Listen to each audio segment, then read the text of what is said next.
할렐루야.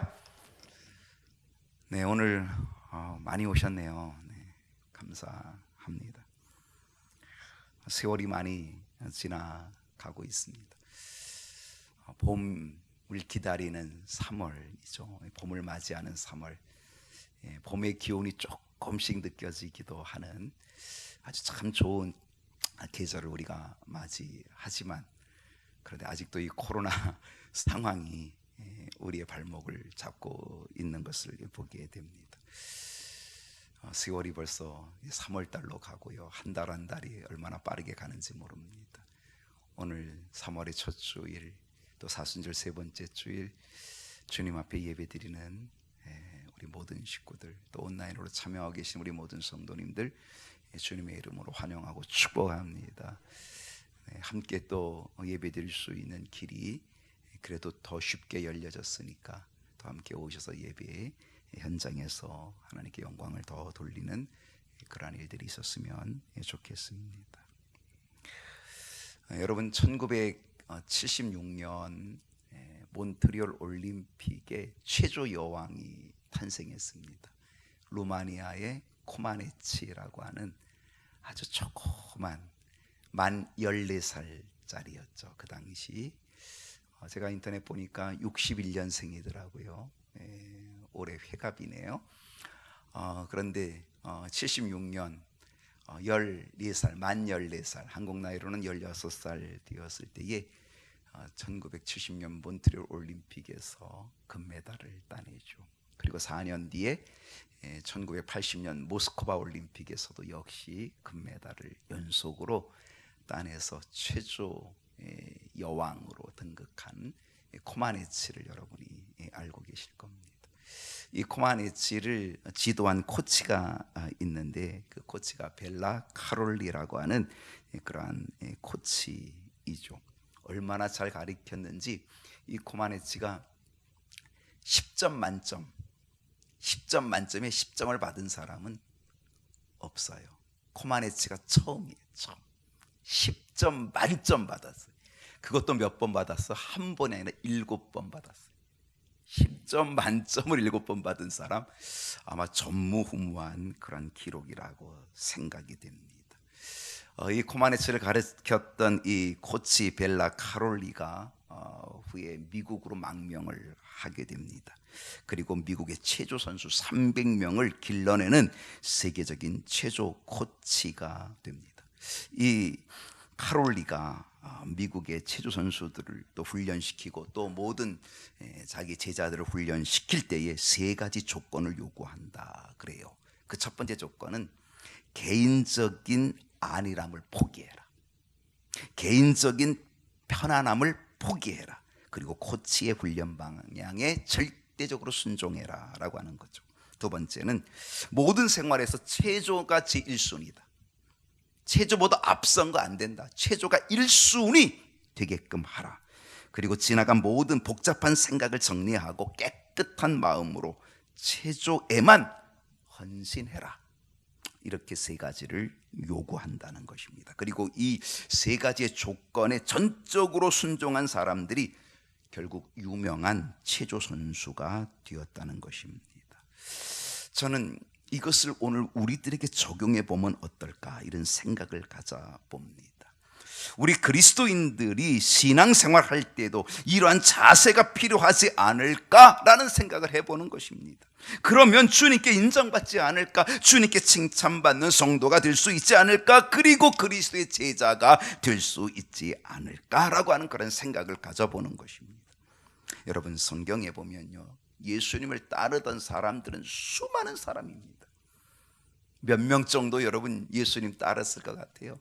수만 명의 사람들이 그냥 모임에 따른 사람들이 수만 명씩 되었다는 것도 우리는 볼 수가 있거든요. 왜냐하면은 가버나움의 집에 그 중풍병자를 그로 들고 가려고 할 때에 사람이 너무 많아서 지붕을 뚫고 들어갈 정도로 사람이 워낙 많았거든요. 여러분, 그 오병이의 기적을 보게 되면요, 그 보리떡 5개 물고기 2마리를 가지고 먹은 사람은 장정만 5,000명, 그러니까 어린아이와 부녀사들까지 다 합하면 그러면 얼마나 되겠냐? 추산에서 2만 명이 족하다는 거예요.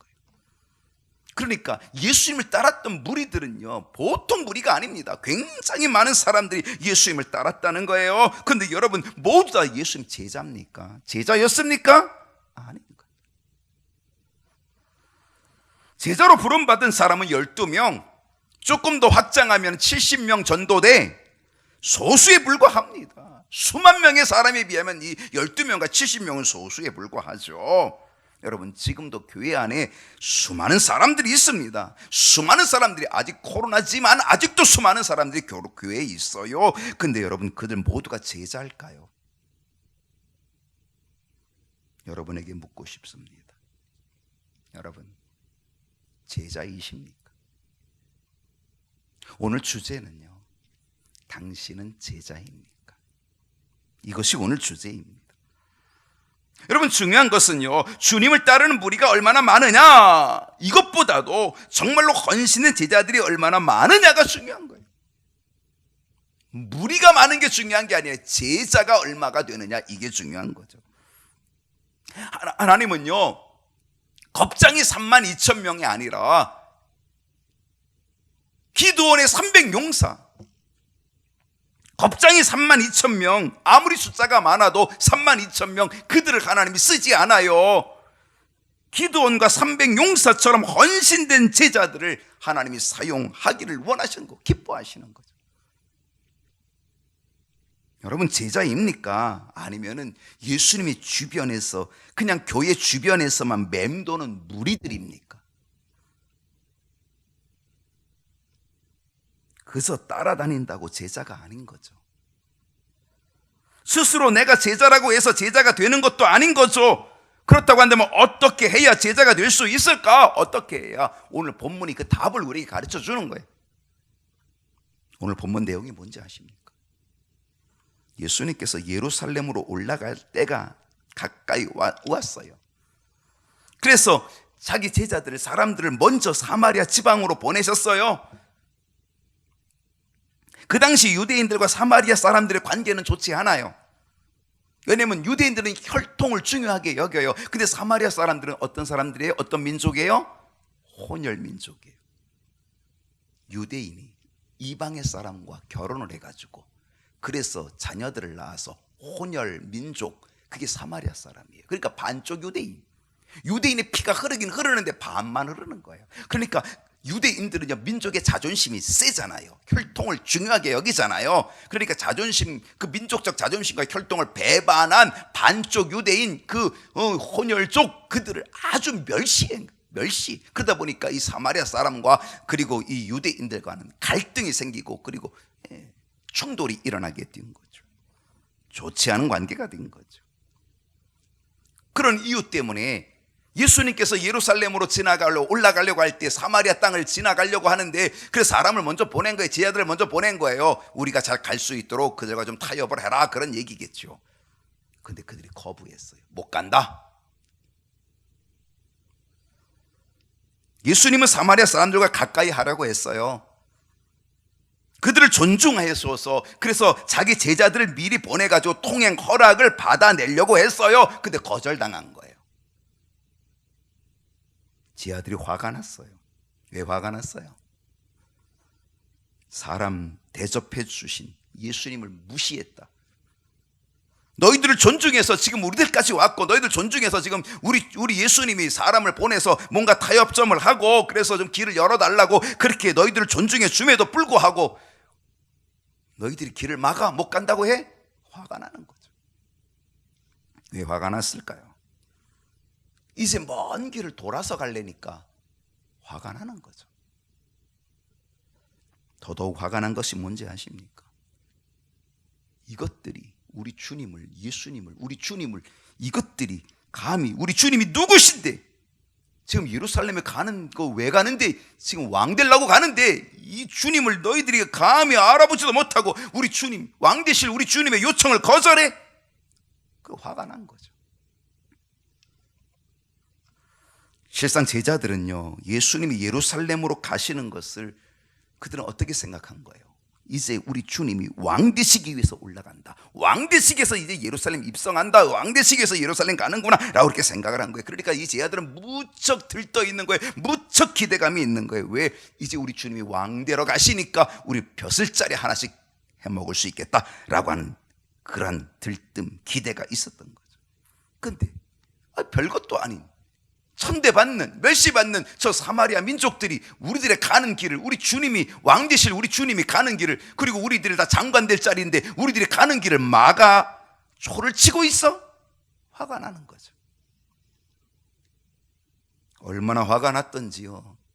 예수님의 제자 중에서 야고보, 요한은 예수님께서 예수님에게 예수님 불 내려가지고 그냥 이것들 다 태워버리십니다. 이렇게까지 하는 거예요. 그런데 예수님께서 제자들을 야단치시죠. 오히려 야단치셔요. 그리고 참된 제자의 길이 뭔지를 가르쳐 주시는 거예요. 오늘 말씀의 본문이 그거예요. 참된 제자의 길이 뭔지를 가르쳐 주시는 거죠. 여러분, 제자의 길이 뭘까요? 여러분, 제자의 길은요, 주님이 걸어가신 길을 걷는 게 제자의 길이에요. 즉 주의 길을 가는 거예요. 여러분, 작년 한 해 동안에 수요일마다 우리가 불렀던 찬송이 있어요. 비바람이 앞길을 막아도 나는 가리 주의 길을 가리. 음이 좀 높아서 부르기는 조금 힘이 들긴 하지만은요, 눈보라가 앞길을 막아도 나는 가리라 주의 길을 가리라. 코로나가 앞길을 막아도 나는 가리라 주의 길을 가리라. 여러분, 제자의 길이 무슨 길이냐? 주님의 길이거든요. 내 길이 아니라 주님의 길을 가는 것, 이게 제자의 길인 거예요. 그렇다면 주의 길이 뭘까요? 주님의 길은 뭘까요?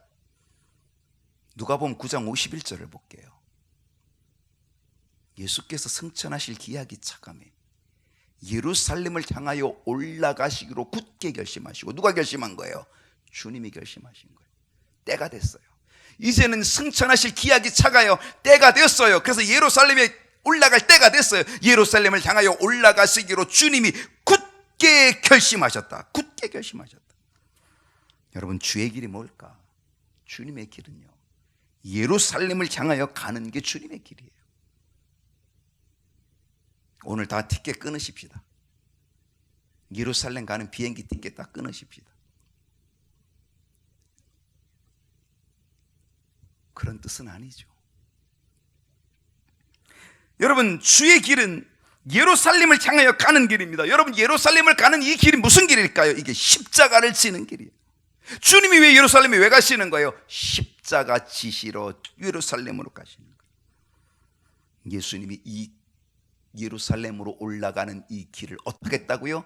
굳게 결심하셨다는 거예요. 굳게 결심.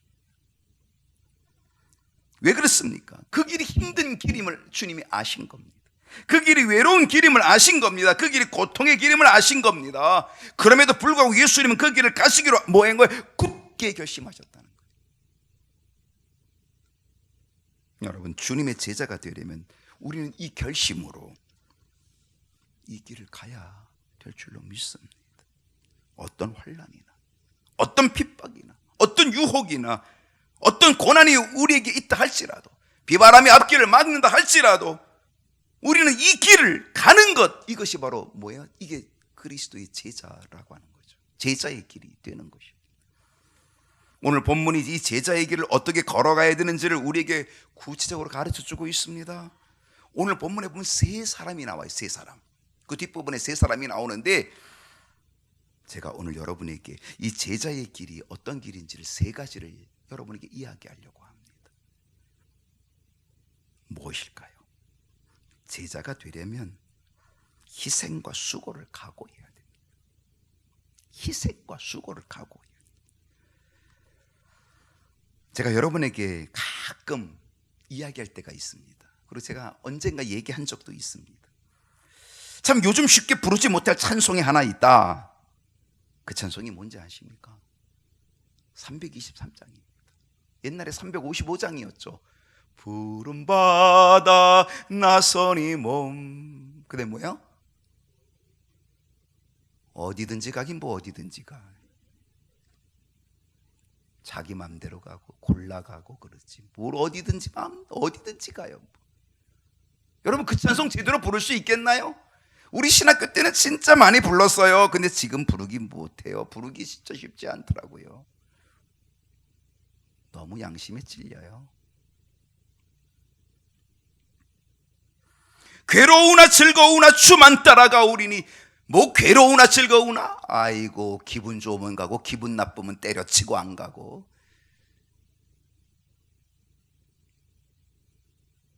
어느 누가 막으리까? 죽음인들 막으리까?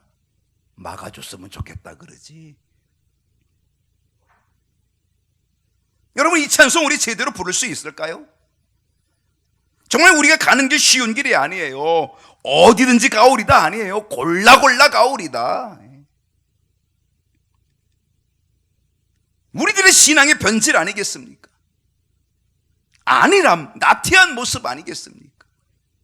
왜 예전에는 불렀는데 지금 못 불러요? 변질됐다는 거죠. 변질됐다는 거죠. 나부터 변질된 거죠.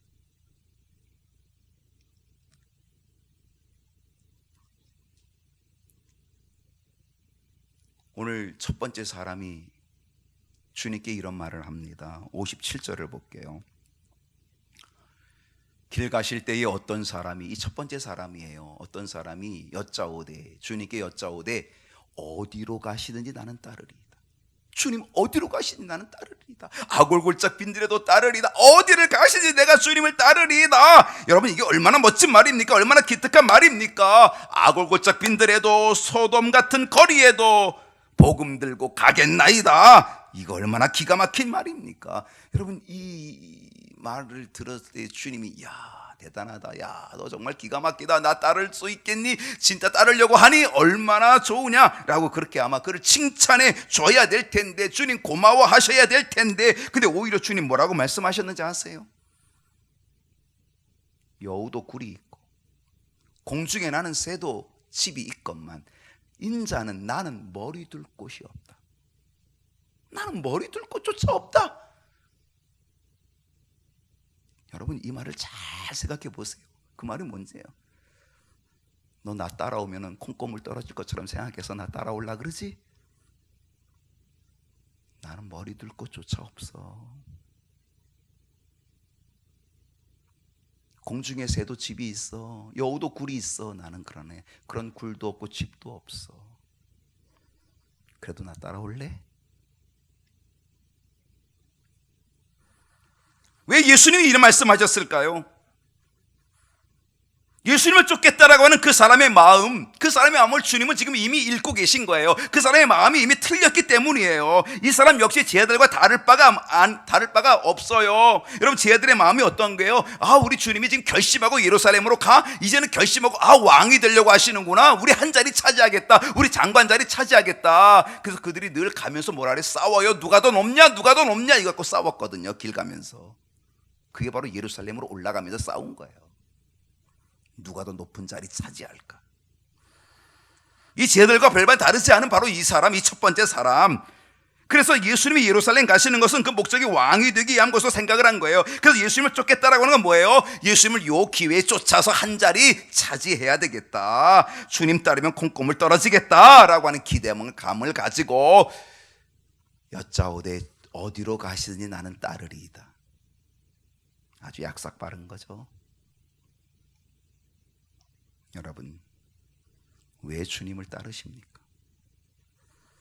여러분, 주님을 따르는 목적이 무엇입니까? 예수님 믿으면 부자 된다 그래서 주님 믿습니까? 주님 따릅니까? 부자 될 목적이십니까? 장사해 볼 목적이십니까? 정치인들처럼 표를 얻기 위한 목적입니까? 아니면 병을 고치기 위한 목적입니까? 여러분, 우리가 분명하게 해야 돼요. 우리가 주님을 따르는 목적이 분명히 있어야 된다는 사실입니다. 저는 두 가지 목적 분명히 해야 된다고 생각합니다. 우리가 주님을 따르는 목적 뭐냐? 그건 바로 죄로부터 구원받는 것이 목적이에요. 구원받는 거예요. 죄로부터 구원받는 거예요. 그리고 두 번째 목적이 있다면 그것은 구원받았으니, 내가 구원받았으니 구원 주신 주님, 이제는 주님의 은혜 너무 감사하고 감격하여서 그래서 내가 주님 위해서 헌신하고 희생의 삶을 목적하게 살아가는 것, 그냥 그 주님을 따르겠습니다. 바로 이것이 돼야 되는 거죠. 그래야 올바른 신앙생활을 할 수 있고 그리스도의 제자의 길을 걸어갈 수 있지 않겠습니까? 머리 둘 곳조차 없는 주님을 따를 때 참 제자가 되는 거예요. 머리 둘 곳조차 없는 그 주님을 따를 때, 그때 십자가의 능력을 얻게 되고, 그때 십자가 뒤에 있는 영광, 십자가 뒤에 있는 영광, 그리고 십자가 뒤에 있는 부활, 바로 그 영광을 얻게 되는 것 아니겠습니까?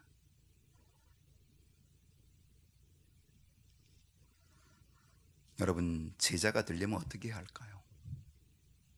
두 번째는요, 무엇이 우선순위인지를 잘 깨달아야 합니다. 59절에 보니까 두 번째 사람이 나와요. 또 다른 사람에게, 이번에는요 자청한 사람이 아니라 이번에는 따르는 사람 중에 또 다른 사람에게 주님께서 뭐라고 얘기하냐면 나를 따르라. 오히려 주님이 따르라 그랬어요. 그 사람에게 나를 따르라. 나 예루살렘에 지금 올라가는데 나를 따르라. 그랬더니 그가 뭐라 그랬어요? 나로 먼저 가서 내 아버지를 장사하게 허락하옵소서. 여러분, 실제로 장례식보다도 중요하고 급한 것은 없어요. 조상 나면요 모두 다 올스톱 되는 거죠. 더더욱 아버지의 장례라고 한다면요 더 급하죠. 더 중요하죠. 여러분, 군대 간 사람도요 장례식 하면 어떻게 돼요? 휴가 다 보내줘요. 아무리 바빠도 모든 거 다 올스톱하고 다 달려갑니다. 때로는요 장례차가 신호를 어겨도요 경찰관이 봐주기도 해요. 왜? 장례차라고. 그런데 예수님 뭐라고 말씀하시는지 아세요? 그 다음 절 60절을 보게 되면 죽은 자들로 자기 죽은 자들을 장사하게 하고 너는 가서 하나님의 나라를 전파하라. 주님이 그렇게 말씀하시는 거예요. 여러분, 무엇을 말씀하시는지 아십니까? 아버지 장례식하고 그리고 주님 따르겠습니다라고 하지만 주님 뭐라 그래요? 장례식 중요하지만 더욱 중요한 것은 주님의 길을 따르는 것, 하나님 나라 전파하는 것, 이게 더 중요하다. 이게 우선순위다 라고 그렇게 가르쳐주고 있는 거죠. 이 우선순위를 아는 자만이 참 제자가 될 수 있다는 거예요. 저희 부모님이 다 세상을 떠나서 천국에 가셨습니다. 다 1월 달에 돌아가셨어요. 올해 아버님 12주년이 되었고요. 지났고, 그리고 어머니가 10주년 되었습니다. 부모님이 이제 살아계실 때 제가 그런 이야기를 드렸어요. 혹시 장례식이 주일날 걸릴 수도 있게 될 그럴 때에 제가 빈소를 못 지킬 수 있음을 양해해 주시기 바랍니다. 제가 그런 말을 했어요. 근데 저희 어머니가 토요일날 소천하셨어요. 주일을 지나고 월요일날 장례식이 되어지는 거죠. 토요일날 오후에 돌아가셨는데 이제 부랴부랴 이제 빈소도 마련하고 또 조문객들을 다 하고 그러고 나서 시계를 보니까 이제 안 올 것 같아요. 12시가 훨씬 넘었으니까 이제는 뭐 조문객들 12시 넘어서 안 오겠지. 그래가지고 이제 그때 주섬주섬 해가지고 교회로 왔어요. 주일 준비하느라고. 설교 마무리하고. 아마 장로님들은 부목사님이 아마 설교시키지 않았을까 않을까 이렇게 생각을 했는데, 근데 제가 1부, 2부, 3부 예배를 다 예배를 드리고 설교를 했어요. 10년이 지나갖고 무슨 설교했는지 기억은 제가 잘 안 나지만은 아무튼 그때의 제가 은혜가 더 컸던 것 같아요. 아마 저뿐 아니라 아마 우리 듣는 성도님들이 그 상황 속에서 더 큰 은혜를 받았으리라고 그렇게 생각을 해요.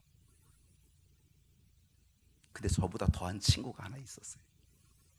제 신학교 동기인데 지금 통영에서 목회하거든요. 2016년에 아버님이 돌아가셨는데 토요일날 돌아가셨어요. 통영이 멀어요, 가까워요? 저 끝이잖아요, 통영. 근데 빈소가 어디였냐면 이 계양구 서운동의 새천년 장례식장이 빈소였어요. 아버님 장례식 토요일날 거기서 이제 손님을 좀 맞이하고, 그리고 토요일날 밤이 되었는데 내려가겠다는 거죠. 왜 내려가겠다는 거야? 주일날 예배 인도하러 가겠다는 거예요. 장로님들이 난리가 났어요. 목사님 절대로 오지 마십시오. 우리가 여기 다 알아서 할 테니까 절대로 오지 마십시오. 거리가 어딘데 여기 옵니까? 근데 이 친구는요, 누구도 못 말리거든요. 갑니다. 제가 갑니다. 그래가지고 장로님들이 타협을 봤어요. 목사님 내려오실 거면요 비행기로 오십시오. 저희들이 공항에 대기하고 있다가 목사님 라이드 해드릴 테니까. 그렇지 않으면 안 됩니다. 비행기로 오십시오. 그래가지고 할 수 없이 마지막 비행기 타고 간 거죠. 공항에 장로님들이 나와서 하고 새벽에 도착을 해가지고 이제 거기서 예배 준비하고 또 예배 인도하고 다시 올라오는 거예요. 장로님들이 우리가 목사님 모시고 가겠습니다. 그 장로님들이 모시고 차로 올라왔어요. 그리고 이제 주일날 맞이하고 오후에 저녁에 그리고 월요일날 장례를 치른 거지. 참 쉽지 않은 길이지.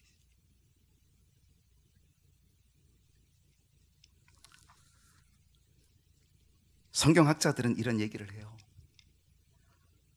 지금 이 사람이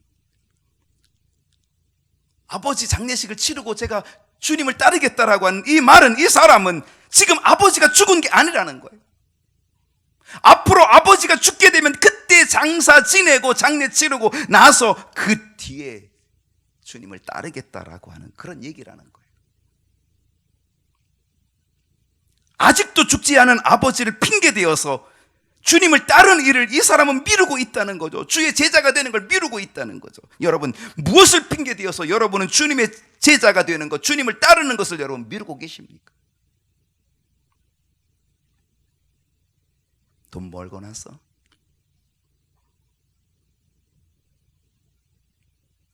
자녀 다 키워놓고 나서? 자녀 다 키워놓으면요, 그 다음에 손자 손녀 또 키워야 돼요. 조금 성공한 다음에, 시간의 여유가 좀 있을 때, 내가 조금 더 건강해지면, 지금 여러분의 발목을 잡고 있는 핑계는 무엇입니까? 어떤 핑계를 가지고 있습니까? 어떤 핑계를 가지고 여러분 스스로 자신을 합리화시키고 있습니까? 보통 사람들은 그럴 거예요. 주님이 아마 나 이해해 주실 거야. 내 상황이 이렇게 어려운데, 내 상황이 이렇게 힘든데 주님이 나를 이해해 주실 거야.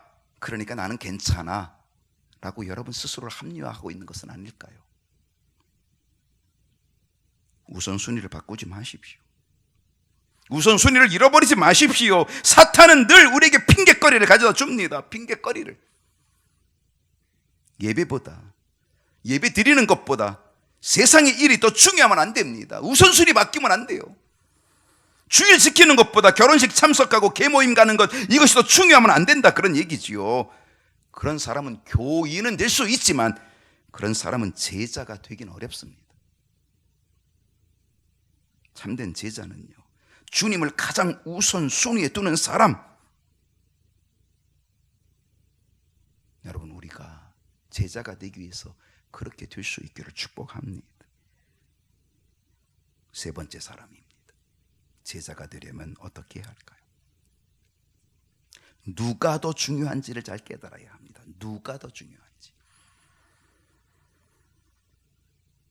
누가복음 9장 61절을 보게 되면요, 세 번째 사람이 나옵니다. 61절을 보면 세 번째 사람인데, 또 다른 사람이 이르되 주여 내가 주를 따르겠나이다마는 나로 먼저 내 가족을 작별하게 허락하소서. 가족을 작별하게 허락하소서. 그때 주님이 뭐라 그래요? 62절에 보니까 손에 쟁기를 잡고 뒤를 돌아보는 자는 하나님 나라에 합당하지 아니하다. 주님께서 말씀하셨어요. 손에 쟁기를 잡고 뒤를 돌아보면 안 된다는 거죠. 앞으로 가야 된다는 거죠. 여러분, 우리의 발목을 잡는 것이 있어요. 그게 뭔지 아세요? 가족 관계예요. 우리의 발목을 잡는 게 뭐예요? 그게 바로 인간 관계예요. 친구 관계예요. 여러분, 물론 우리 인간 관계에서 가족은 아주 중요한 관계죠. 가족 관계 참 중요하죠. 어떤 사람은 가족보다 더 중요한 건 친구 관계 더 중요하게 여기는 사람도 혹 있더라고요. 그러나 어떤 관계도 가족 관계도, 친구 관계도, 인간 관계, 어떤 관계도 주님을 따르는데 방해가 되어서는 안 된다는 거죠. 여러분, 사도 바울은 뭐라고 고백했는지 아십니까? 주님을 얻기 위하여, 내가 주님 한 분 얻기 위하여 나의 모든 것을 다 배설물로, 똥으로 여긴다. 나의 모든 것을 다 버린다. 똥으로 버린다. 우리는 이것을 생각해야 합니다. 인간관계는 윤리적인 문제이지만은요, 신앙은 그 이상의 문제예요. 무슨 문제? 구원의 문제예요.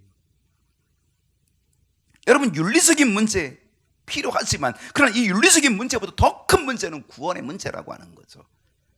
내가 구원받을 수 있느냐, 내가 영원히 구원받고 영생 구원받을 수 있느냐라고 하는 이 문제가 훨씬 더 크다는 사실이죠. 이게 우선이 돼야 되는 거죠. 윤리적인 차원에 머무르는 사람은요, 휴머니스트는 될 수 있어요.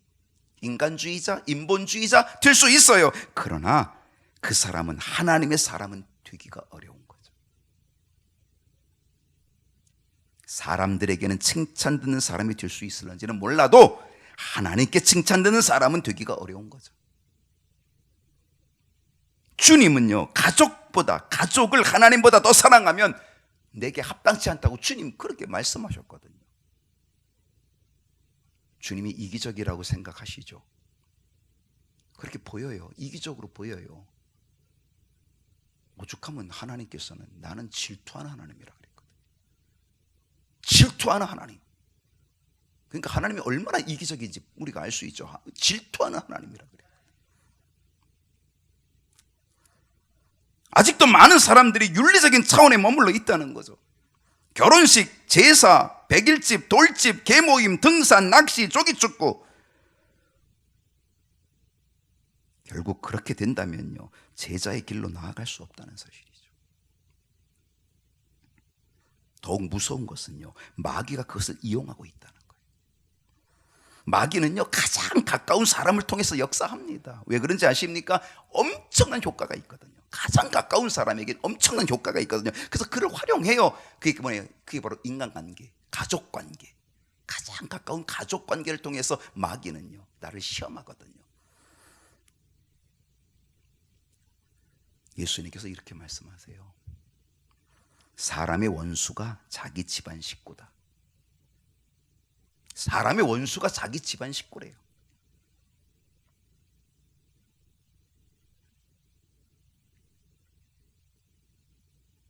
여러분, 액션 영화를 보게 되면요, 주인공이 악당과 싸워요. 악당과 싸우는데 이 악당이 이 주인공을 어떻게든지 꼼짝 못하게 하려고 이 주인공의 부인을 납치해요. 주인공의 딸을 납치해요. 그래가지고 협박을 해요.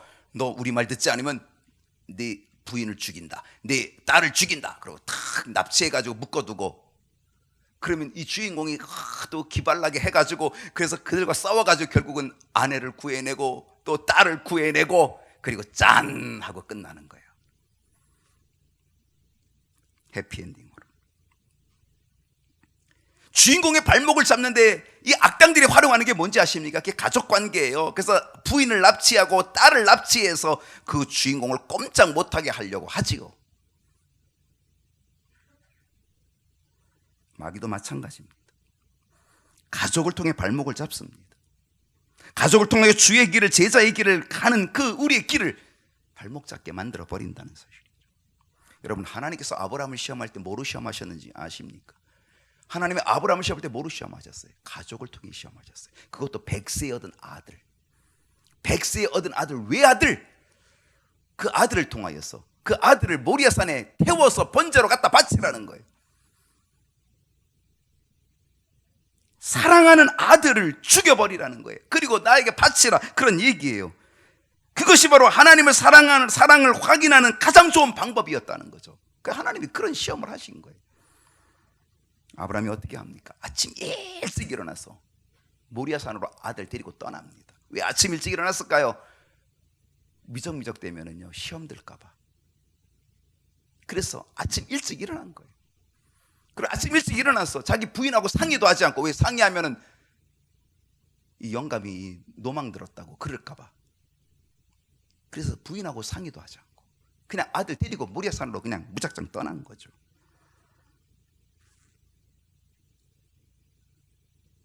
그러므로 하나님께 인정받지 않습니까? 복의 사람이 되지 않습니까? 여호와 일에 하나님이 준비하신 은혜를 체험하지 않습니까? 여러분, 왜 우리가 수십 년 신앙생활 하면서도 하나님의 그 은혜의 깊은 은혜 속으로 들어가지 못할까?